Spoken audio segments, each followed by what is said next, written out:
Hey everyone, Andrew here, and I just wanted to give a quick shout out to you. Yes, you listening to this podcast. It might not seem like much tuning into the show, and while it does mean a lot to us that you enjoy the content, more importantly, it shows that you're committed to your vision. This year has been crazy for everyone, but despite that, you listening to what we have to share means that no matter what life throws at you, it doesn't matter. And what does matter is you're focused and determined to make a difference and have an impact as a creator. So again, this shout out is for you, for investing in yourself by taking action that will influence others. And honestly, that's pretty damn cool. So thank you so much for listening to Indie Game Movement. And now, let's get to the show.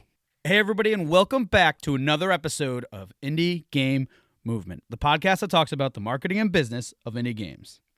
I'm Andrew Pappas. I'm going to be your host today, along with Mustapha Price, our show's producer. And this is episode 141, our year-end special. Now, I'm not going to lie. It's been a difficult year. But despite the turbulence and uncertainty that has impacted the industry, Mustapha and I can confidently say that indie games as a whole has taken this as an opportunity to shine brighter and be a beacon of hope in our creative medium. Now, with that said, we wanted to celebrate this by putting together an end-of-year special by having a more relaxed structure compared to previous episodes where we put together a small panel of past guests to reflect on this year's events and how they bring us closer as an industry and community. So that's what we're going to be talking about right here today on Indie Game Movement.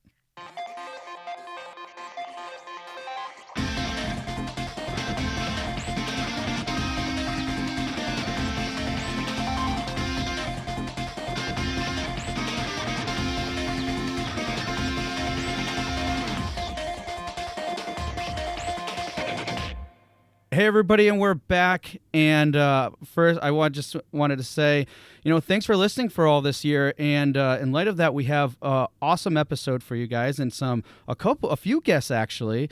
I'll just introduce you to them briefly. We have Jenny Wyndham from Rose City Games. She was a guest on our show in episode 124 about keeping the healthy community. And we also have Chris Wolf from Those Awesome Guys, and he was in episode 133, specifically talking about standing out in a digital landscape. So guys, first, I just wanted to say thank you so much for being on the show today. Really appreciate you being here. Happy to be here. Happy to be back. Thanks so much. It's going to be a lot of fun, I'm sure. Mm-hmm. Awesome. And of course, we also have our other fearless leader here, Mustapha Price, the producer of the show. Mustapha, how's it going, buddy? Well, geez, you just called me fearless, so I think you're setting me up for failure. Otherwise, doing just dandy. Having a great Sunday. Awesome. All right. Well, before we get into it, I'll actually start with you, Jenny, to kind of give yourself. I know you provided some intro before in the previous episode, but would love to share about what you do for Rose City Games and any fun and exciting things that you have up and coming, and obviously the same to you, Chris, when Jenny's all done. Yeah. So again, my name is Jenny. I do pretty much all things communications and community related at Rose City Games. So anything that hopefully gets the games in front of people, get them excited about it, get them coming into like our Discord and social media, like wanting to know more. That's what my goal is. In addition to that, I also create content, mostly stream, focusing on indie games, and particularly within indie games, those with more of a narrative, thoughtful, or wholesome bent. And so I've been doing a lot of work in that realm and really trying to advocate for as much representation and inclusion and diversity in the indie industry as possible. Awesome. Yeah. And I'm Chris. Oh, sorry. No, I was going to say, and there you go, Chris. You took it right away. Hi, I'm Christopher Wolf. I work at Those Awesome Guys, a little indie publishing development hybrid out of Bucharest, Romania. In my current role, mostly involved on the business development side of things since recently. And I still have my hands in a bunch of like live operations topics for our internally developed games, as well as talking to some of the teams that we work with on the business development side. besides that, I spend a bunch of time curating and helping organize and support smaller showcases and awards, anywhere from like local stuff here in Germany up to like the IGF awards once a year on a smaller scale. Awesome.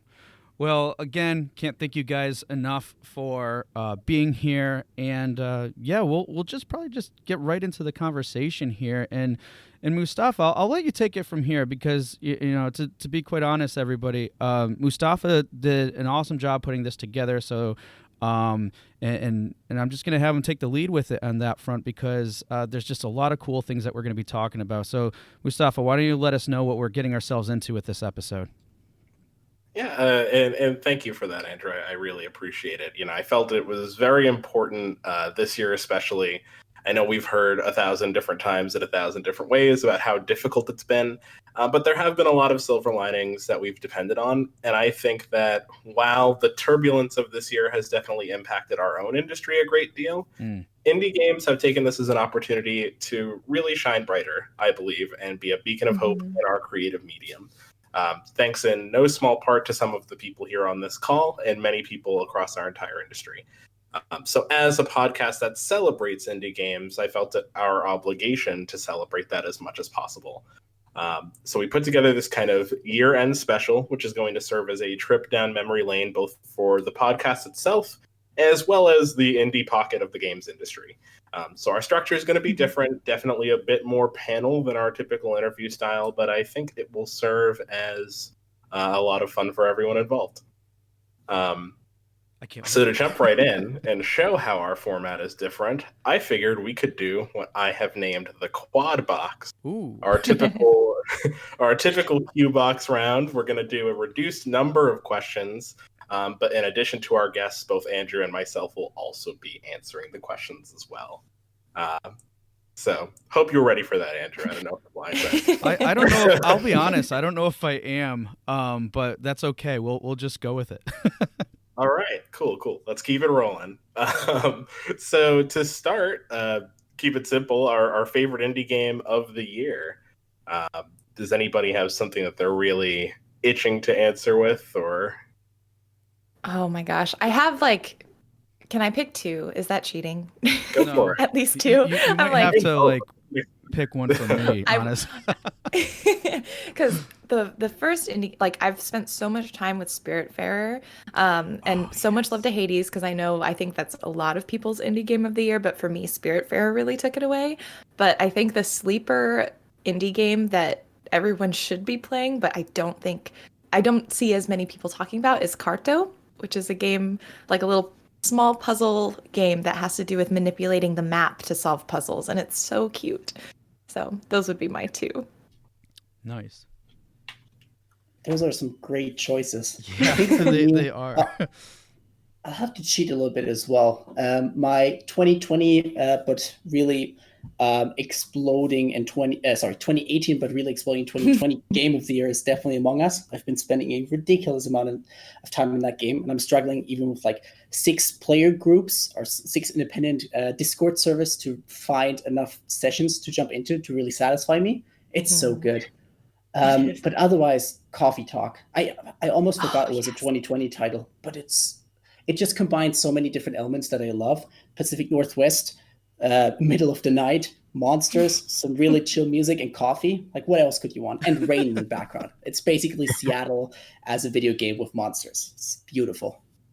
That's a great choice. I also forgot. I felt like that was so long ago, but it was just 2020. It's crazy. It's such a good game. So I guess since we're all cheating, I'm going to cheat too. Because I've been really bouncing back and forth between 3 games right now. Hades, obviously everybody loves. Haven by the Game Bakers, which just came out fairly recently. And I'm sure some of you listening remember we had them on the show a while back as well to talk about the marketing for Fury. So I'm a bit of a fanboy. And then Eichenfell, I'm pretty deep into, and that has been really fun as well. It's a game by Humble Games about the magic school, and I'm loving it. So I'm in the midst of Eichenfell as well, and I'm the soundtrack is probably one of my favorites of this year. It's so for good. sure. It's beautiful. I love the use of like piano with the chiptune. And I Oh, know it's yeah. the Steven Universe composers, but they took such a fun spin on this one. I'm having a blast with it. All right, I'm gonna have to go with 2 as well. And I remember these stood out the most, especially when I was at PAX, and I'll give a little more context. So one of them is definitely Spirit Fair, and the reason being is because I got to play that the demo at the very end of PAX, so I was like super drained, and I'll tell you, and I don't know if it was because I was just really tired or whatever, but I put those headsets on, and for a 2D very casual game, I was so immersed. I like started, and it's not too often I have this experience with games in general. Maybe it's because I'm playing them at home and have kids running around me like crazy, but putting those headsets on and being fully immersed to the point where I felt like I was in that environment and it was just so comfortable and everything, I didn't want to get up. It just really drew me in. So Spiritfarer was definitely one. And then the other one, because I've heard a lot of people say great things about this while at PAX. I'm like, well, there's so much like stimulation there. There's never like I never get a common denominator kind of thing with the game, but this one it was Season, in which a boy's trying to go around, very immersive too, just like Spiritfarer. It's a 3D environment opposed to 2D, but like a boy's trying to like. Basically, his whole village is going to be flooded, and you have to like document things before that happens. So, and I don't want to, and that's just the overall premise. But man, that was just the visuals and everything else, super immersive and such a interesting story, but one I think a lot of people can relate to. So those are my 2, I guess. All right, so some really solid game picks all around, it sounds like. So kind of further proves my thesis that we've had a rad year, but just saying.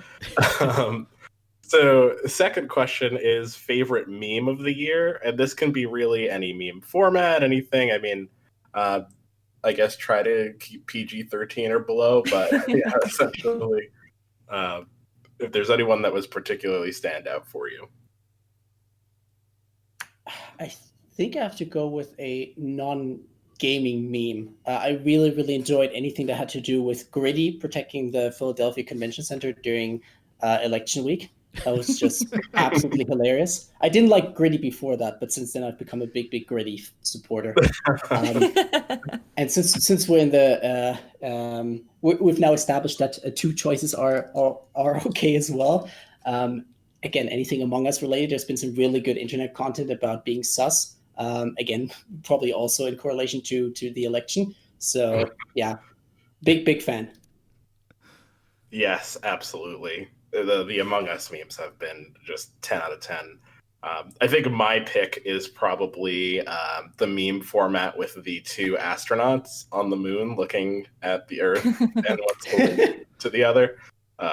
It's like, oh, it's all blank, and then he says, always has been. I don't know. Something about that really works for me, but I like tropey stuff like that. I think Chris is maybe going to celebrate when I say this. I don't know if one in particular really stands out, but I discovered TikTok this year, like a decade later. Yeah. Honestly, like there are so many just like meme formats and like sort of viral sound bites formats on TikTok that like it's just all good. And I am now a convert, and I think everyone should check out TikTok. Like I'm not gonna do it. No, girl. Like, don't you do it. No, I'm not gonna do it. Like that for me is so good. Like the Save the Last Dance meme where we look back to Save the Last Dance, and it's so good, and it's like very specific because also I'm a dancer, so watching that meme was very good for me. But yeah, TikTok honestly as a whole just really revealed a whole new world of comedy to me this year. So I love it. It's basically a futuristic version of Vine with way more potential, which is just exactly what we needed in a year like 2020. Absolutely. Yeah, it's really, yeah, Chris, I see the light now. I understand what you're saying. All right, taking notes for a future TikTok episode coming down the line, Andrew. Yeah, no. I mean, and totally, like, at one point I did actually talk to Chris about TikTok more, because I was, after that episode with him, he made some comments and mention of TikTok. So yeah, good idea there.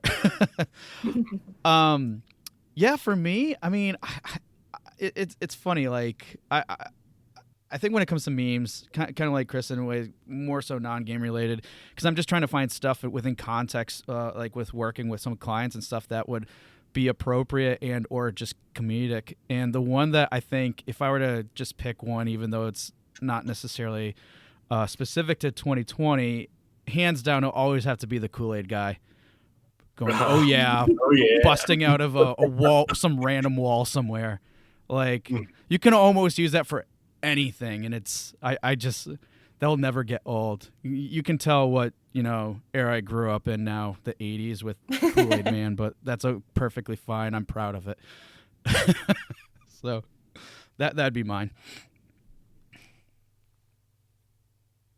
All right, excellent. So glad to know we're all good and plugged in on the memes and TikTok, because if there's a gold mine of content, we have to find it.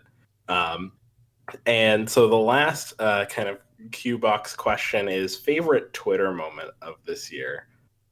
Really just a moment that you felt very strongly about, in a positive way. Or even in a funny way. I can go ahead and lead with this, and please don't look at this as a self-promotional thing in a way, but I forgot which episode, but a while back I did do a call out to people, to our listeners, and saying that, hey, look, if I want you to know that by just show me a way that by listening to the show and you're really taking a heart with the topics that we have with these great guests that we have on the show. That you're actually taking action with this advice. You're not just listening to it and not, doing anything with it. Show that to me by either, using the IGM podcast hashtag, calling out, or just following us.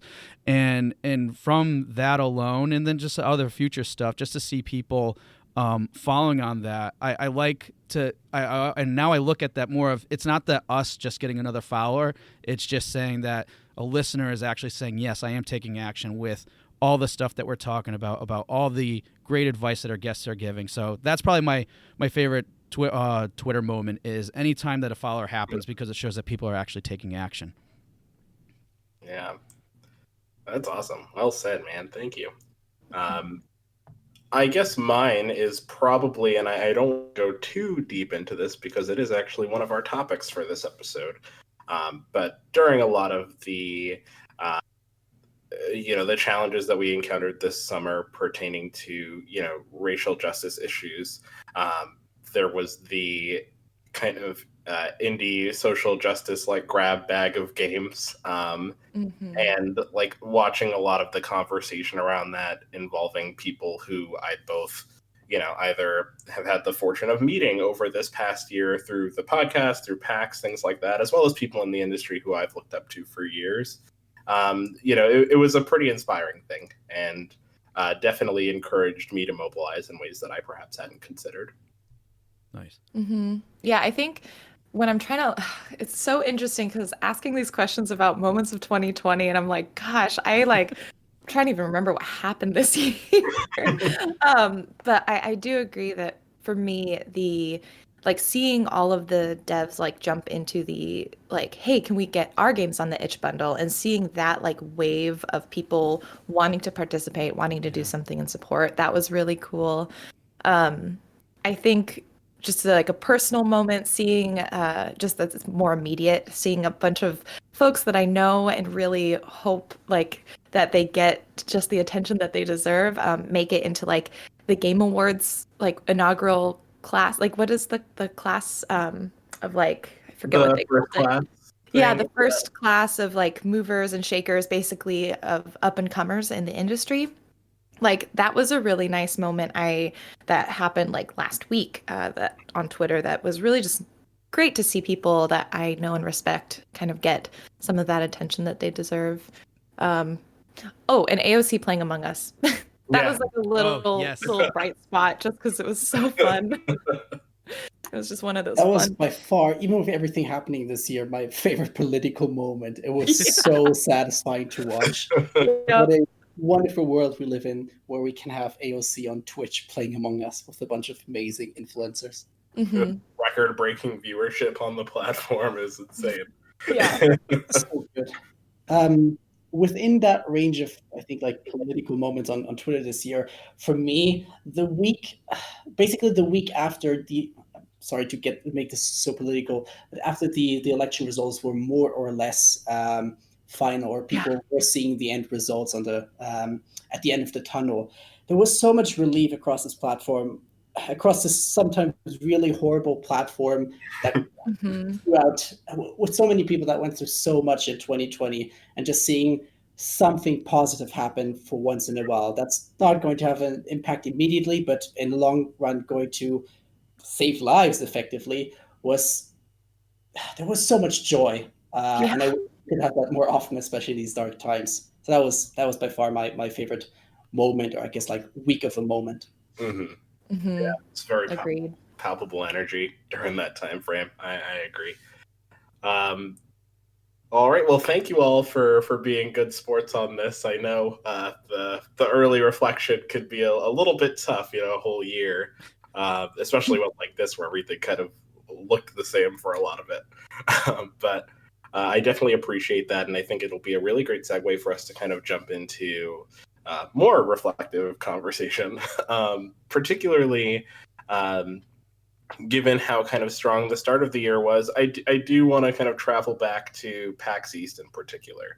I know that all of us had, panels and things there around like similar topics, and saw a lot of like really exciting feedback to that. And a lot of the games that were there were really exciting. And, I guess to kind of speak from my end, it felt like for me, after having gone to PAX 6 years now, that this was the largest kind of ratio of, I think, indie game presence over against kind of the larger company presence at the event. So I guess kind of thinking back on that, if you've got any standout memories or highlights, favorite games or moments from PAX East for everyone here. I guess for me, generally, PAX is I've so fond memories of PAX East this year, because it was really the last time that I saw pretty much all of my industry friends, or like industry colleagues. It was a very beautiful time where people sort of saw what was coming, but not really. So there were still gatherings, people still hang out with each other, could still hug each other, although that wasn't probably the smartest thing at the time.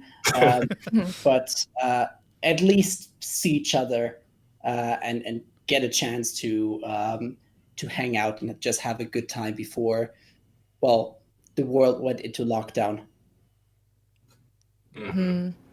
Yeah, I would 100% agree. I think seeing, like, for every PAX, I think, seeing friends and colleagues is like the best part, because it is like the pockets of the year when we go to events is when we get to see our friends that normally we only talk to on Twitter and Discord.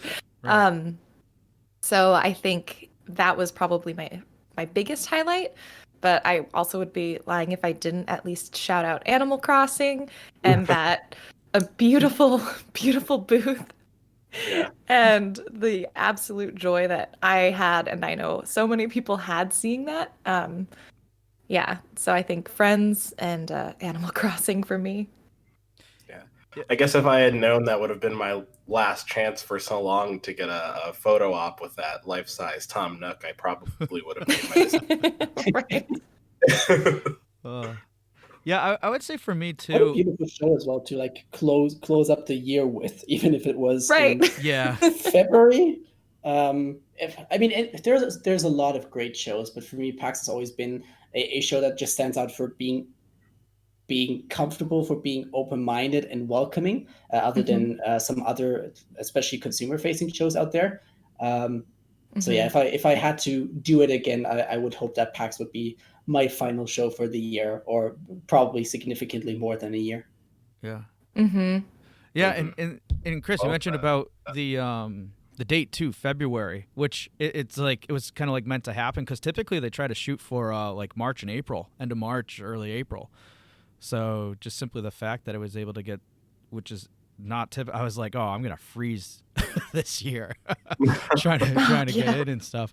But yeah, and and great points too. Like if like to say, I think that says a lot about to the organization of PAX as a whole. I mean, yes, there's other locations and stuff, but still, just the fact that you would say that I think says a lot too. And you've always been pretty involved in that to some degree, like with Indie Mega Booth and all those other things too. So I think that says a lot too. If that was like your one pick to kind of end with, if you had to do it again, that says a lot there. Mhm. For me in particular, I honestly just have to kind of echo what Mustafa said, because I mean I've been going for 8 years, and just every year they've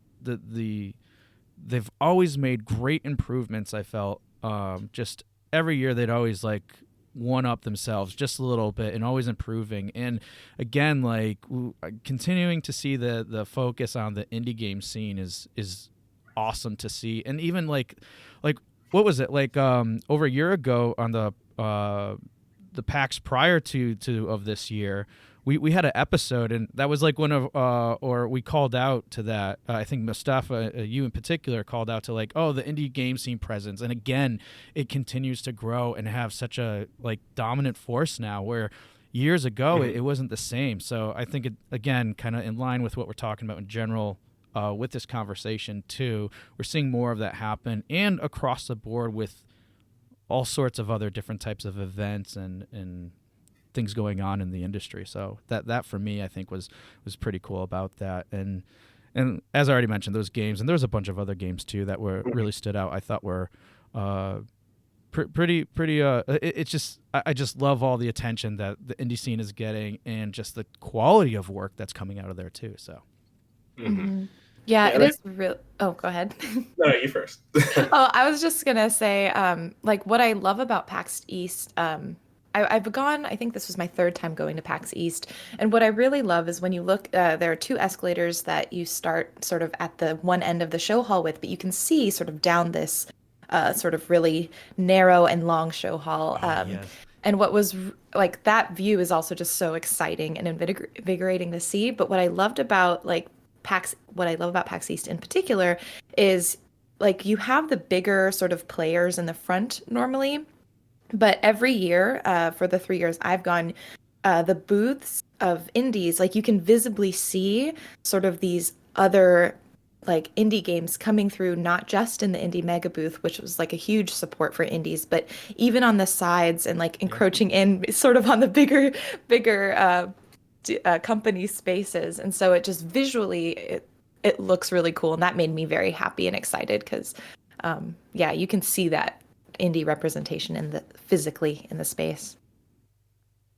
Yeah, and it's so I think it's so special too, like just from an imagery standpoint. Like I mean, even like when I had my old blog when I first started going to PAX East, like just the ability to kind of like at the top of that escalator take a picture and know you've got something really special just out of whatever image you captured, like says a lot for just the structure of how that's all laid out.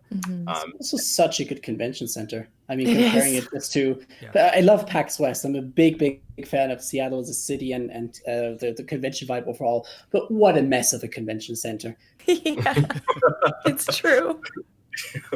Yeah. Yeah, there's Yeah, I love that like the theaters, like the type of I think terrain movement that the animals do corresponds with like what floor their corresponding theater is So on in the smart. Boston Convention Center. It's insane.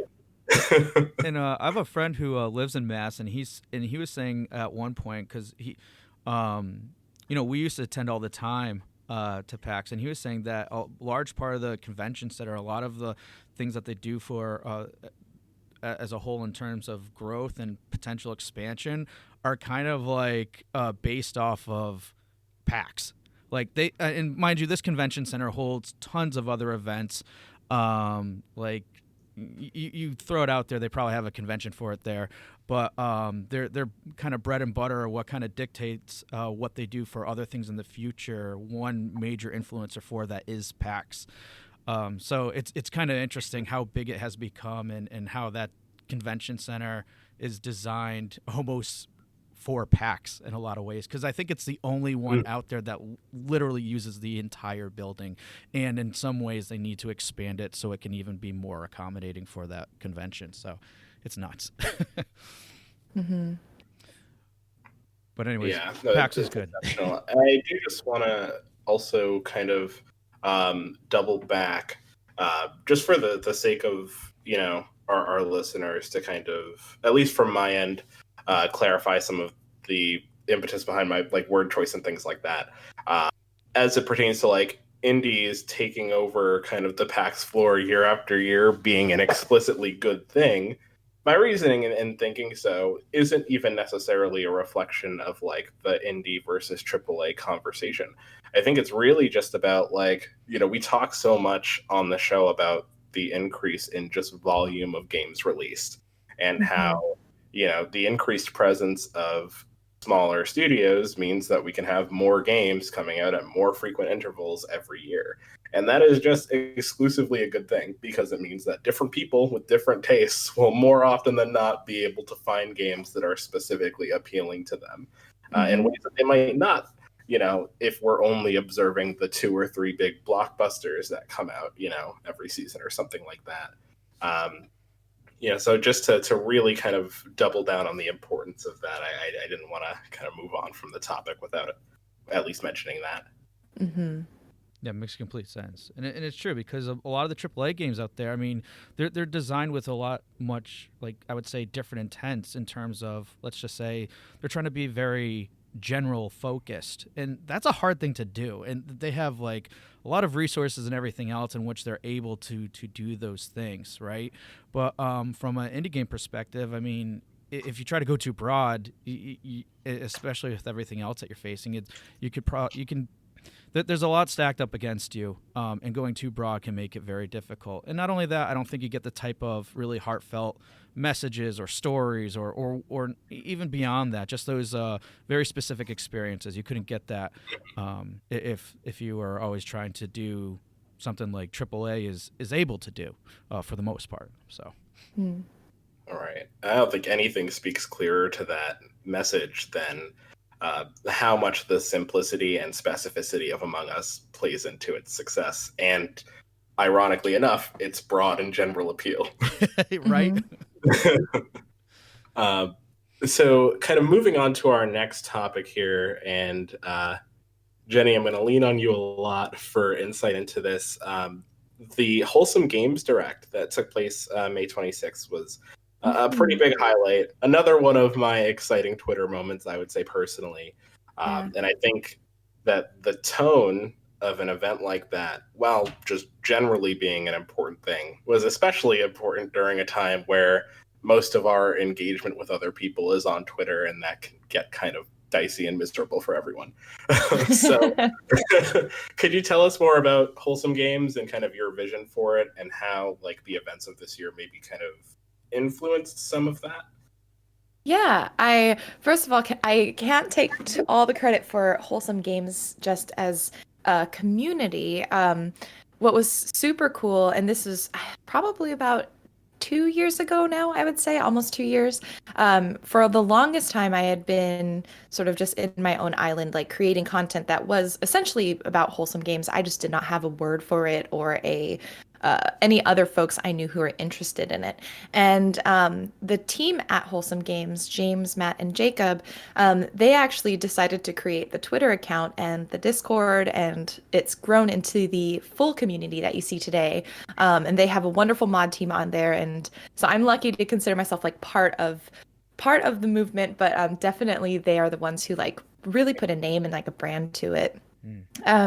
And what's been really awesome, the Wholesome Games Direct specifically was really an attempt to not only highlight those specific games, but also to let folks know that these games just as a whole exist, and that they're there, and also, of course, to be a bright spot in 2020. but as a bigger movement, I would say. And it's funny because it's like there's this discourse that's sort of cropping up around it, and really all of us just wanted to like have a place for games that we enjoy, and we didn't want to create like capital D discourse, but you know that's what happens when things are on the internet. Right. But the goal is really about finding ways to create games and to find games that people can play that don't center violence as the main mechanic, that explores different ways we can convey stories and ideas and moods, and really like take the medium further in that way. And so, you know, with wholesome games, I think one misconception is that it's all has to be cute and it all has to be very like ooh or or be completely nonviolent. And what's really neat is in the Discord there is because all of us are kind of nerds, and one member of the Discord in particular like really took it on to create this wonderful rubric, because as with anything in life, things kind of they're on a spectrum, right? So we have a spectrum of what makes a game wholesome and have quantified it, and it's not necessarily doesn't have to be cute. It doesn't have to be 100% nonviolent. There can be conflict, but it's just in what ways are they presenting this content, and how are they preparing their audience to perhaps not be like hit over the head with it or surprised or essentially triggered with content that they don't want to consume in that way. So yeah, it's just a movement to try and explore other ways to make games than we have traditionally done so. Yeah, and I think it's I have to shout this out because I think like the concept in and of itself, if you had presented it to me a couple of years ago, when I was like a game design student, Mm-hmm. that's something that I probably like would have had a really difficult time like wrapping my head around. And I think like one game that I played that really kind of like actually the two games that I played that really kind of like shifted my like entire understanding of like non-violent games was Unravel, which like there are Mm-hmm. enemies, but for the most part, it's just kind of a cool romp through a fun little puzzle place, and it's fun. And then there's Gris, which is like I think pretty like gritty in its theming because Mm-hmm. a game about grief, but it is so like intimate in the way that you experience it, and so I think like it's so fun that you mention it in terms of like how someone would think about wholesome games and the concept of it being on a spectrum. I think that's just one of the additional added benefits to what we were Mm-hmm. discussing earlier about having so many diverse games coming out all the time, is that you see so many different interpretations of like similar ideas and things presented in different ways. Mm-hmm. So anybody else have anything to kind of chime in on before we jump ahead? I mean, the last thing I'll just say about that simply is just I thought the whole movement was great too, mainly for that concept, and I think because maybe not necessarily because of that, but I'm starting to at least see other little pockets of things where there's just creating more general awareness of, hey, this isn't the typical video game type, because in totally we're not going to talk about this at all, but sometimes there can be a bad rep for games, and this is just one other way. And I think I am seeing other little pockets form, like here's another way to look at video games as a whole and everything else.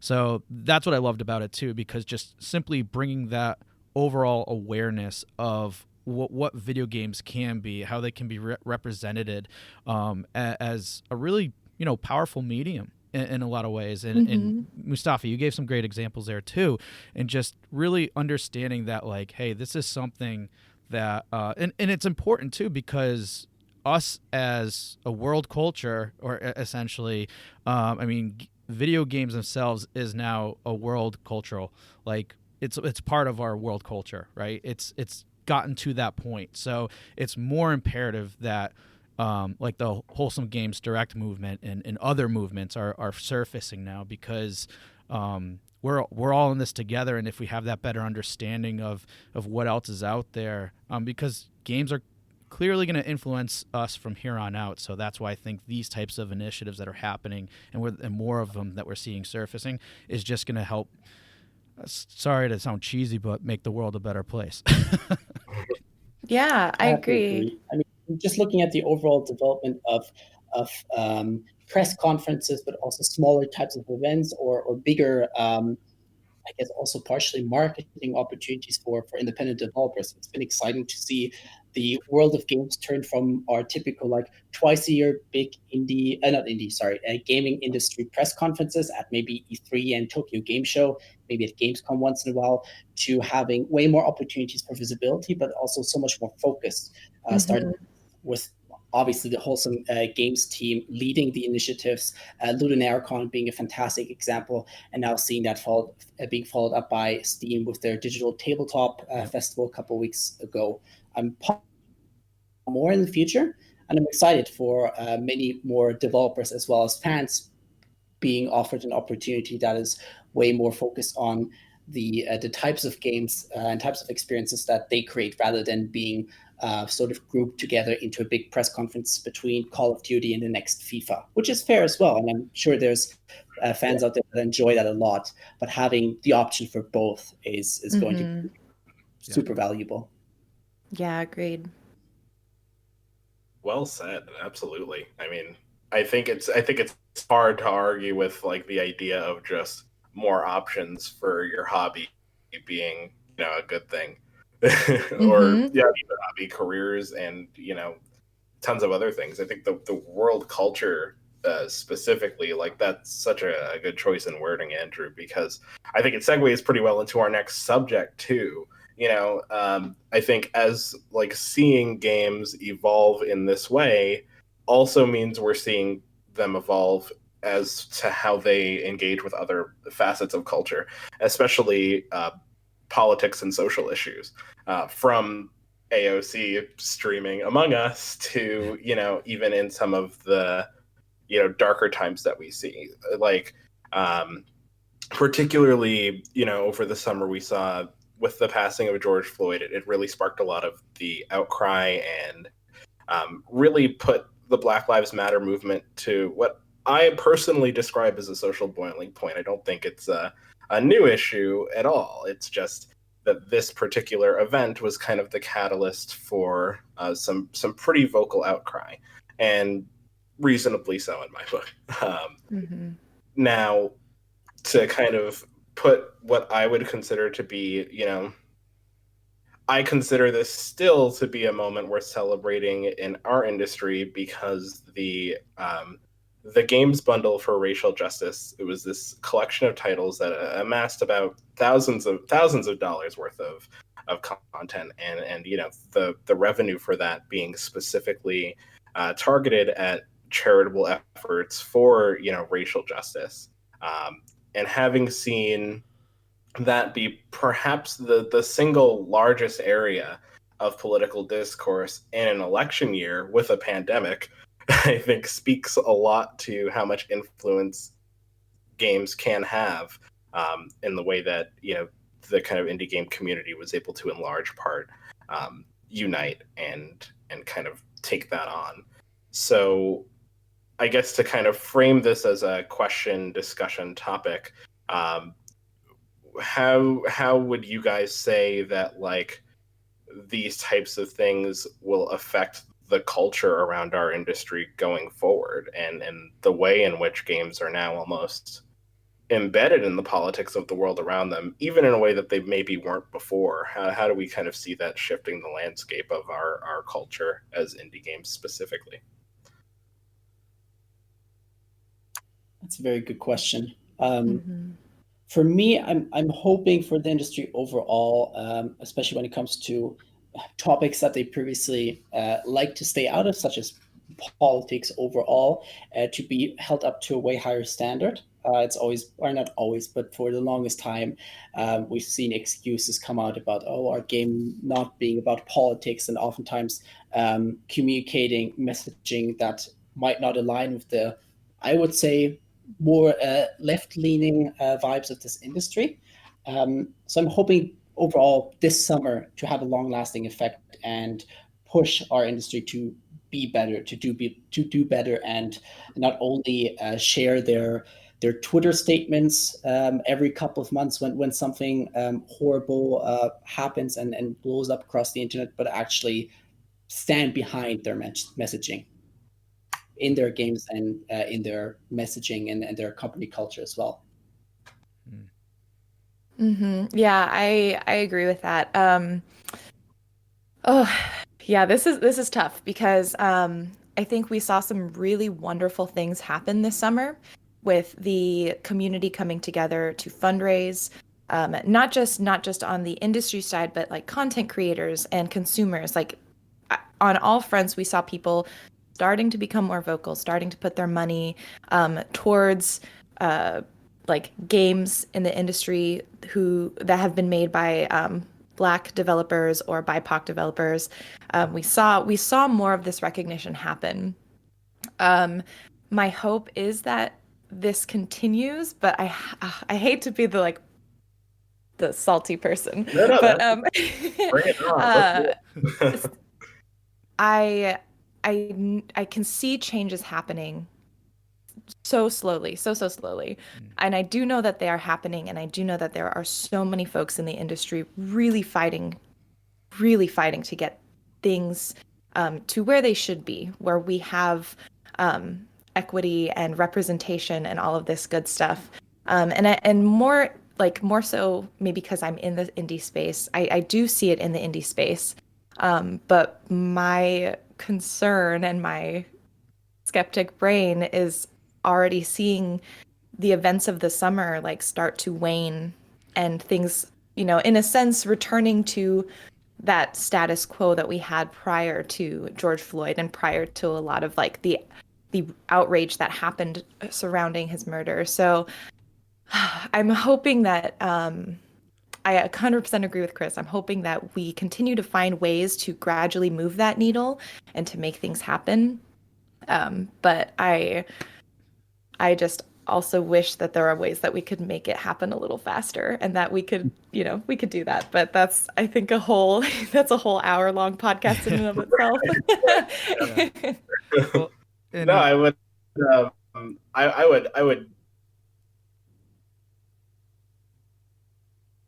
Are you still there? Oh, I'm sorry, Andrew. You got it. No, I thought you were sorry. Oh no, good. Okay. I would just say, Jenny, I'm glad you said that because I was feeling basically the same thing you are in terms of just like, things are kind of waning and whatnot.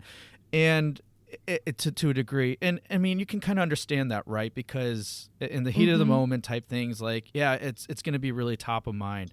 And then people, move forward with that. But in time, I mean, and you can kind of understand it. And I think I'm not trying to say this hope I'm saying this correctly or how I want it to come out, but each person or group of people as a whole, they kind of, everybody's or everybody or every entity to some degree is kind of all in their own little world, right? And if they don't properly think about these things and looking at ways to invest into it further and bringing, as Chris mentioned, like bringing it into their own culture and things like that, I think that's where we're going to fall off with that. And what I like to, and I am going to do a quick call out to a previous episode of ours with Decoy Games. It was episode 135. It was with a brother team, Khalil and Ahmed well, one of their focuses, and I think this is a great way to start within their community and everything else, is they understand from a colored perspective, not just from games as a whole, but just in society as well, what they found, and this is like their own little mission outside of, obviously making games, but it comes down to representation and building confidence within these, within different cultural groups and such. Whatever the group is, and they're saying, and which I'm a firm believer too, is getting the representation and building up the confidence. And if people then continue to practice this and have that focus, and again incorporate it into their own mission, into their own philosophy, culture, whatever you have, then you're going to start seeing more of it. But I think what's important in all of this that we're talking about is having that consistency continue to go on, and not just have it be a boiling point that has these movements occur. Just really accept it, because their ultimate goal, and I love this about them too, their goal is like, it's not about like having more colored people into the industry or anything else like that. It's more of just making it the norm. So you're not saying, oh, there's more colored people in this in this company. There's people in this company, and that's their outlook. And I'm like, that's exactly how we need to approach it. But still, like you said, and everything else, it's a process of getting there. It's more of having that consistency and that adaptation of it, but the consistency of having that conversation. So it doesn't take a significant, event to make it happen. It's always happening and moving there. But I think we're going in the right direction for sure. All right. I want to dive in here for a second, just kind of also follow up on the comment that you'd made, Jenny, about waning interest as well, because I think it's such an important. It's so commonplace, I think, in games, the discourse around like the presence of social or political issues at all. To wonder whether or not it belongs here, right? This is a means of entertainment, and so like a lot of people feel that these things are divorced from one another, and I think it's so important to like acknowledge, I think, from kind of an inside looking out perspective, that when certain social issues are the topic of conversation in the space of any creative medium, the individuals who are most impacted by that dialogue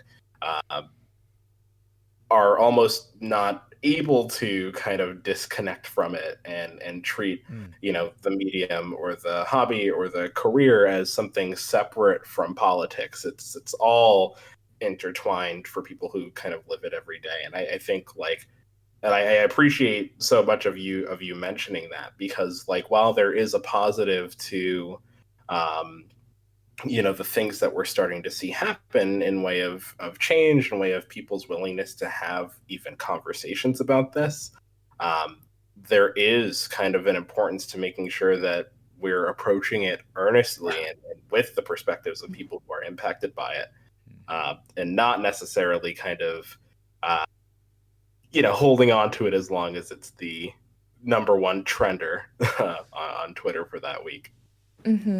Yeah, and I want to like clarify a little bit, because now I'm thinking about it, my gears are turning.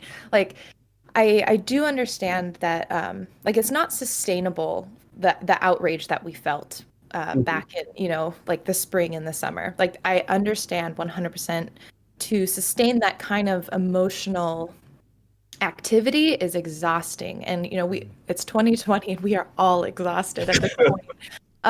But what I would love for the industry, not just indies, but triple A's, and everyone in between, to do is find ways that hopefully in the future we can embed this in daily practices, Right. and not have to have it be those bursts of outrage, because this is something already embedded in the way the industry works. So elevating developers of color, like funding prototypes, so folks who don't have the means to create a prototype because they don't have maybe some of the advantages that maybe other studios have or whatnot, like funding those prototypes so that they can happen and people can explore ideas.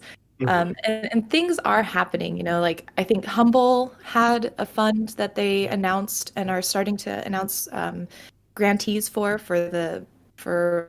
particularly Black developers. Game Devs of Color is an incredible event that happens every July that is all about representation. And I think the Fairchild Initiative through Kowloon Knights is happening.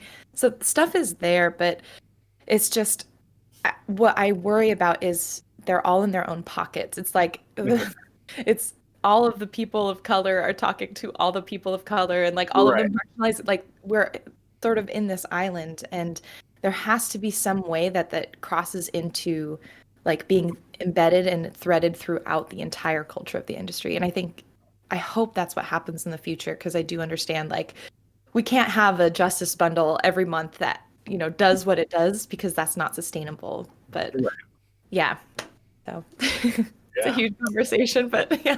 No, that's an excellent point, and to kind of call back to, and I think this is one of the reasons why I think having positive, influential people in our industry gaining such like career traction and recognition is so exceptional. Like you spoke specifically on the game devs of color. And I know we had back in June, Victoria Tran was on the show with us. We kind of had an episode discussing all of this and kind of her involvement with the influential sides of things, and having seen, I know she was with Kit Fox then, and they're doing exceptional work on that front, and now she's with Innersloth, and kind of seeing people in our industry, gaining more of that kind of recognition in the game space, and just hoping that as we kind of go into these positions with our values and are becoming more recognizable people who are able to kind of carry these messages,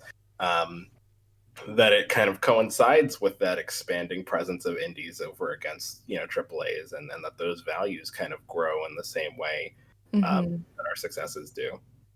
Absolutely. Yeah, I think that's a great example. Like Victoria taking a lot of those like values and just being the amazing person that she is, and like knowing that she will help bring that to Among Us, which has a huge audience. I think stuff like that is what we would love to see. You'll love to see it. Yes.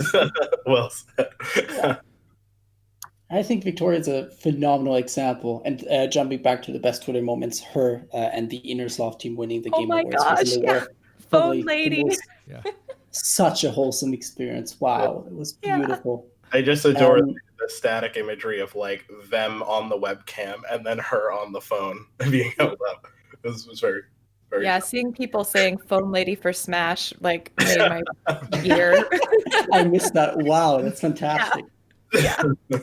What I wanted to add on that front, I think it's phenomenal that people like Victoria, but also lots of other initiatives from sort of the indie space are doing so much good for the industry and are holding all of us up to a higher standard. But it's super important to also see the change happening from sort of the corporate level, not only waiting for people from the ground up to push for these changes. And a big part of that, especially in the AAA space, is making larger companies understand that up until now, it may not have hurt them too much if they just ignored these important topics, but making it hurt where it really hurts, which is their financial gains at the end of the day. Yeah. The consumers play a massive part of how this industry is dictated, and educating the consumers to understand what standards are that all of us in this industry are striving for, and having them be part of the bigger picture to push massive corporations to these standards, up to these standards. Sorry, hopefully going to have another long-term effect across this entire industry, rather than just, as it well put, the multiple great but unfortunately like split up initiatives right now. Yeah, no, definitely. I think even to give kind of a more specific example of that, I think like of all the companies that I've seen that I feel like have definitely been pushed to change their approach to social presence, Sony definitely comes to mind. I think a lot of their response surrounding the events of this summer struck me as being far more actionable items than a lot of their cohort, so to speak, and even seeing the lasting impacts of that on the games that have been really kind of gaining the most attention on the PS5 being a new platform, with something like Spider-Man Miles Morales being a big headliner for the console, and even a lot of the the smaller games. And I can't believe I'm struggling to remember, but they had one at kind of their big PS5 reveal event that was like monsters in a high school, and co-ops game. Oh shoot, I'm blanking on the title.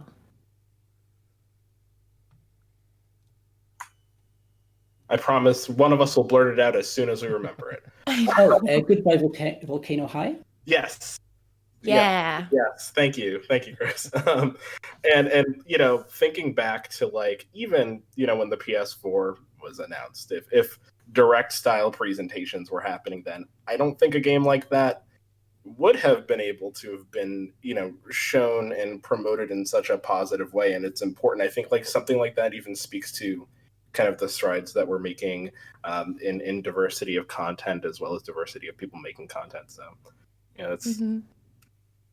it's exceptional to see that even happening, in that AAA space. And I think, Chris, you make a good point. As it continues to go on, consumers are going to change their expectations. Those standards are going to be lifted, and so on and so forth. So fingers crossed. I'd just like to throw in one more company that I think, obviously not on the AAA kind of level that we're speaking as with Sony, but that has had a massive positive impact this year has been Niantic.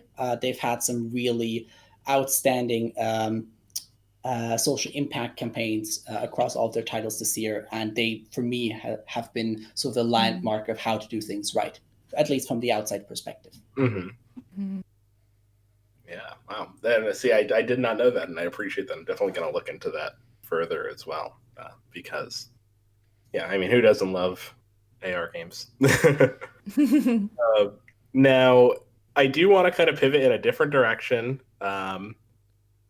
about basically talking about kind of the end of the summer and social games. We talked about the hype surrounding Fall Guys and Among Us, and how the social party games really kind of reached, I would say, a broader market than expected in a lot of ways. So, what have been, I guess, for everybody, your experiences with, kind of the social games during this time of quarantining?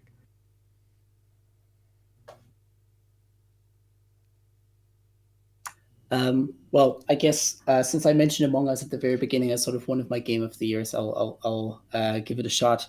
For me, it's definitely been, or social games overall have had a massive impact on my Steam library this year. Among Us has been up there. Fall Guys has been up there. I've played a little bit of Phasmophobia for quite some time. Been keeping an eye out for what's next, but especially in these difficult times where, depending on where you are in the world, but mostly globally, you weren't really able to meet with each other and hang out, and birthday parties, and now the holidays and New Year's all went by, are going to go by without real human interaction outside of your household. So having this as another avenue of just engaging with friends and maybe having sort of your weekly catch up in Among Us or the tabletop simulator, which has been huge for me this year, has been very, very satisfying and just a very impactful social experience for me, keeping close contact with my friends, and sometimes even pushing me to having more contact with them than I would in a regular work week.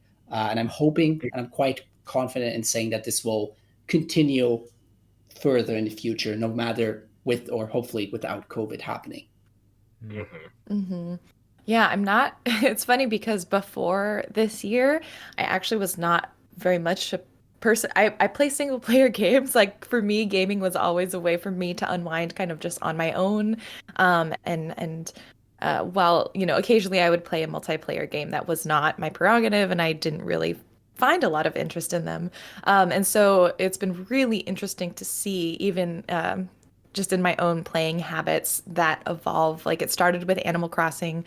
Um, but yeah, with Among Us and Fall Guys and Phasmophobia and like Dead by Daylight, I actually got into Dead by Daylight this year where now again, just as Chris was saying, because of COVID, because of the lack of being able to hang out with folks kind of in sort of the real world, just so to speak, finding ways to just interact and be close to people in games has been an adventure this year. And I think it's been really exciting to see the ways that indie games in particular are kind of leading the charge and exploring how social games can work. I think what's been really exciting, kind of going back to that wholesomeness that I love to talk about, things like Fall Guys, for example, where you're competing, but you're not necessarily having to like shoot things. Among Us, I mean, I guess you are doing a murder, but for the most part, that game still involves other mechanics other than simply um, sort of going like 100v1 or like sort of the social games I think that we typically or previously would think of. And so what's exciting is finding ways that people are able to play socially together that involves other play styles, that's inviting more people to play online and with groups, I think is really cool. Yes, that is so well said. I have to be honest, I'm much like you, Jenny. I prefer when I'm playing games. Typically, I like to play single player games. Like I love sprawling RPG campaigns, and I think the Hmm. sole exception to that, like I cannot play a competitive shooter to save my life. I'm not there. I can't do it. But I absolutely adore party games. Like Mario Party, every time, like I'm there. Even if I don't like it, I'm like, oh man, this is the best experience I've ever had. Because like I think that they're just so fun and dynamic, and I think half the charm of social games is that the quality of your experience is often influenced by who you're playing with, which is not to in any way discredit the quality of games like Fall Guys and Among Us. Like I still pretty regularly am logging hours into Fall Guys, um, and I think like their whole wipeout style format is such an original and unique idea. And presenting it as like a TV show that gels with me as like a Total Drama Island fan in just the right way. but yes, but I couldn't agree more. I think like it just encourages us to think differently about like not only the mechanics of the game, but how the quality of a game can be influenced by people, and asking of people to kind of challenge their own inner group dynamics and things like that. Yeah, I have to second that all too because for like I agree with both of you, Jenny and Mustafa, because I'm too very into just single player games. But I go back to kind of what I said before, even though it was a different context, that we are a gaming culture, a world gaming culture, and having these new introductions and these rise, especially from the indie scene, but other areas as well too, with more social games, it's really important because, like, you have more popular games like Fortnite, for example, and well, those are in a way are definitely social games too. But the introduction of different game types and everything else, and if we already know that we're already so immersed as like this world gaming culture, these other introductions are absolutely essential and need to happen. And it's great to see these rise of these types of social games because if they don't, basically it's called. I'm looking at it from a community perspective, right? Because if everybody with these different approaches with styles of games and the mechanics and everything else and more of that kind of what we were saying like wholesome basis, it's really going to help shape and mold what our like essentially world gaming community is going to look like. So it's for me it's very exciting to see this because I know this is, or I just honestly feel that this is really what's going to shape everybody's outlook, possibly their personality, behavior, and all these other factors. And it's, from what I can tell, it's moving in the right direction for all those things to happen.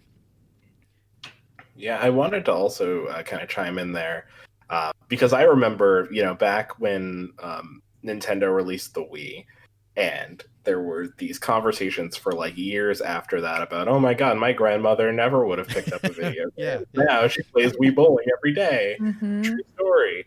It's like just thinking about like I have a close friend personally who I think to ask them to play a video game would have been like next to impossible before introducing Among Us into kind of the social circle. And Hmm. now I'll have people who like from all different types of social circles from previous jobs and things like that just being like, hey, when are we playing Among Us? And I'm like, I'm in the Twilight Zone right now, but whenever.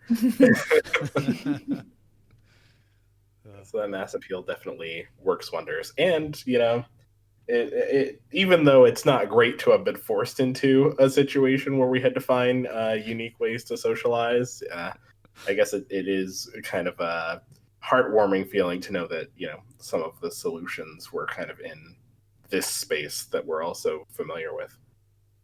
And one thing that's really cool, most specifically about Among Us, that I think has made it so accessible, because my family is in a similar situation where I have a couple family members that have never really ever played games, but they heard about Among Us, and they don't have like computers really, but you can play on phone, on mobile. Mhm. And I think the ability for just as the industry as a whole is also exploring like ways to use mobile and actually start to accept mobile has been really, really neat and has increased that accessibility, especially right now for folks who are trying to dive into games, especially these social games. And that's been really neat to see too. Yeah, definitely. I definitely agree. Definitely. Um, just because we are kind of getting close to time here, I think I want to skip kind of our last little section here and just kind of move into closing, kind of wrapping up. Um, so I really appreciate everything that both of you, Chris and Jenny, and you, Andrew, as well, have contributed to our discussion here, and to kind of close out. In light of all the experiences we have, can everybody kind of take a soapboxy, cheesy moment to summarize what is really special or different to you about indie games as a whole? And if you could contextualize it within this year, certainly, but you don't have to. Really, just in general. I think for me, and I think maybe it was brought up a little bit earlier, but just as for indies as a whole, I think what's really special is their ability to tell specific stories. I think that is what um, really draws me to indies personally, and I think a lot of people feel that. I think that's why when you hear people talk about indies, a lot of times you talk about the heart, the passion, those like more indescribable feelings, but it's the kind of you know it when you feel it sort of thing. And I think it's because the ways indies are able to um, not have to necessarily answer to the budgets that AAA games do. And the investors that AAA games do sometimes, and they're able to tell the stories that the developers really seek to tell. I think that goes across not just 2020, but just indies as a whole for me. Yeah, I have to agree with Jenny here.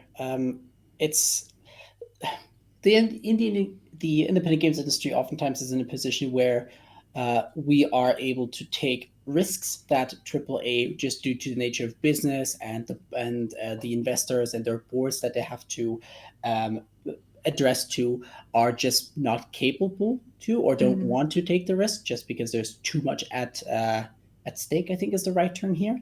Um, Obviously, at the same time, independent games, like everyone has their own little definition of what that really means. I've seen Hmm. Tencent recently in 2020, to make this a little bit about current developments, create their own or announce their own indie studio, which has released, I think, 2 or 3 titles this year and are about 300 or 400 people.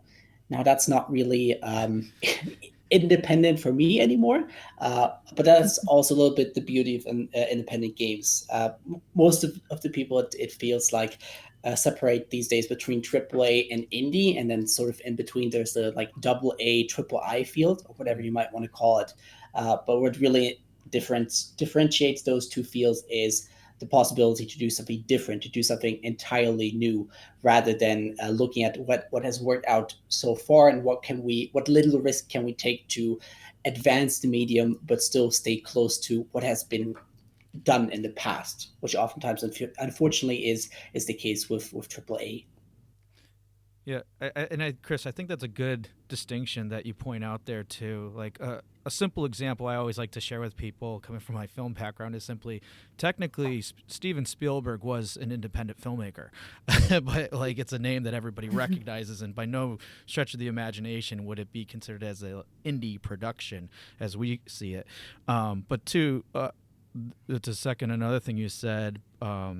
Is simply it's not necessarily so much about how many people are working there at a studio or something. It's also about simply having that flexibility and that to tell those unique stories that when other larger companies or investors and other things have a say in which so those unique stories can come out. Because I also want to second what Jenny said, because that was the first thing that hit my mind, is like, the stories that the very distinct and interesting stories that come out of indie devs and indies as a whole is really great.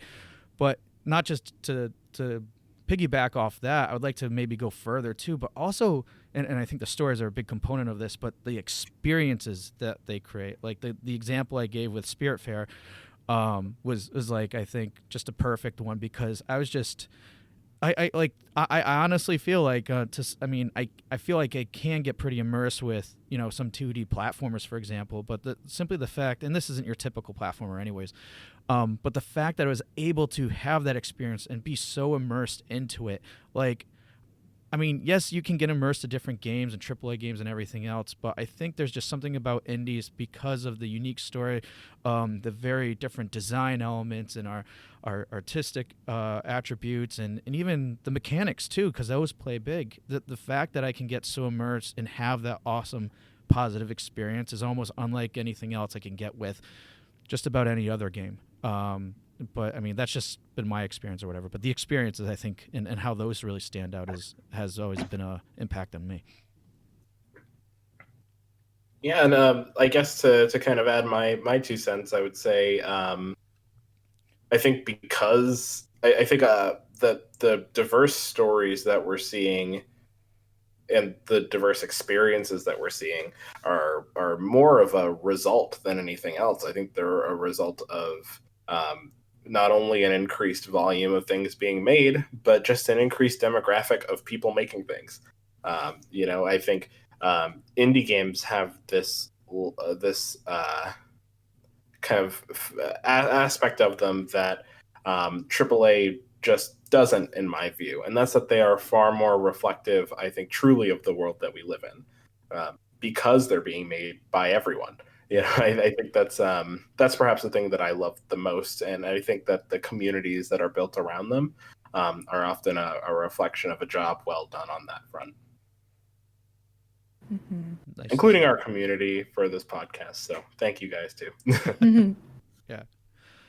Wow. Well, Mustapha, I really want to hand it to you, buddy, because I think this was, again, probably one of my favorite episodes, because just and I really appreciate you both, Jenny and Chris, being on for today too, because I mean, just everything that we talked about in such like detail, even though is only wrapped up in just over an hour episode. It was just really exciting to hear this and to really, like, I guess, boil down 2020 and really take this out of it and take away from it. Because I think in light of this is something that's going to be really helpful, just to take that step back for people to listen to and then really think with a good outlook and perspective on the future of stuff. So again, guys, just Mustapha putting this all together, such great discussion points, and Jenny and Chris for being part of this episode. I can't thank you enough. Yeah, Thank you thanks so much for having us. Of course.